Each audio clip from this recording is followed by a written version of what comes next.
Hey there, CG Math students. Welcome to Math Task number 55. We're going to add and subtract rational numbers. Remember, the commutative property says we can change the order without changing the sum. So A plus B is the same thing as B plus A. That's super helpful when we want to move something around. The associative property says we can change the grouping without changing the sum. So that's something like parentheses. A plus B, close it, plus C is the same thing as A plus, this time in parentheses, B plus C. And the additive inverse just means two opposites will add up to 0. So negative 5 plus 5 is 0.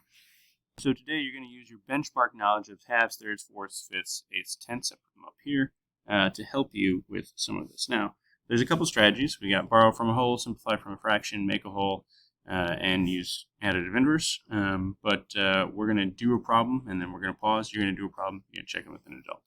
So 32 plus negative 12 and 7/8. Remember, if the whole number is negative, the fraction is also negative.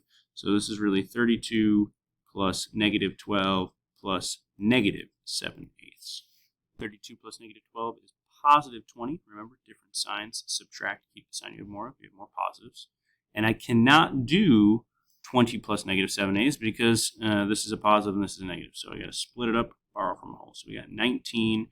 And then if I'm wondering what my fraction is, I look right here. That's out of 8. So 8 over 8 plus negative 7/8, right? 19 plus 8 over 8, still 20, right? 8 over 8 is 1. 19 plus 1 is 20.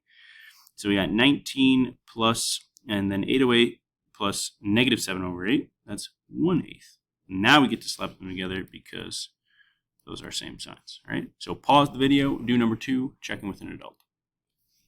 Right? In a problem where we can look through and simplify fractions, right? This looks super complicated, but if we know common denominators will help us, we can use that in order to make this problem a little bit easier. So first, we always want to go through and keep change. So minus a negative becomes plus a positive, and then minus becomes plus a negative.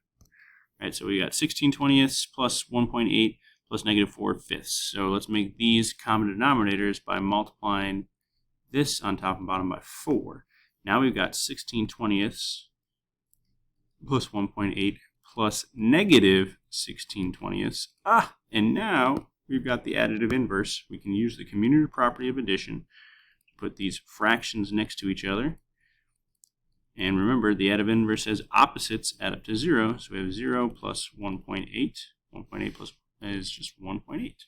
So you're going to do number 4 now and checking with an adult. Our last strategy is spot the additive inverse, so convert fractions and decimals. So I'm actually going to do number 6 and you're going to do number 5. So 12.125 minus 3/4 becomes plus negative 3/4 plus negative 12 1/8. So you might be thinking right off the bat, oh, let's convert this by multiplying it by 2. You could do that. However, you could also recognize, ooh, I've got 1/8 and 1.125. That's really 12 1/8 plus negative 3/4 plus negative 12 1/8. And then, oh, if I see my commutative property here, 12 1/8 plus negative 12 1/8 plus negative 3/4, these add up to 0. You could have also converted this to negative 12.125. You could have converted to decimals if you wanted. And so your answer is negative 3/4 or negative 0.75. It's up to you. So you didn't even need to find common denominators if you could just see the additive inverse. That's why it's super helpful to make sure that you've memorized those benchmark fractions to decimals. And the last strategy on the backside is to make a whole. So we're going to do number 7 here.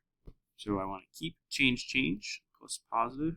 And now I have 3 4/5 plus 20.9 plus 7 1/5. All right, so let's, again, see the trees instead of the forests. The numbers I want to put next to each other, 3 4/5 plus 7 1/5 plus 20.9.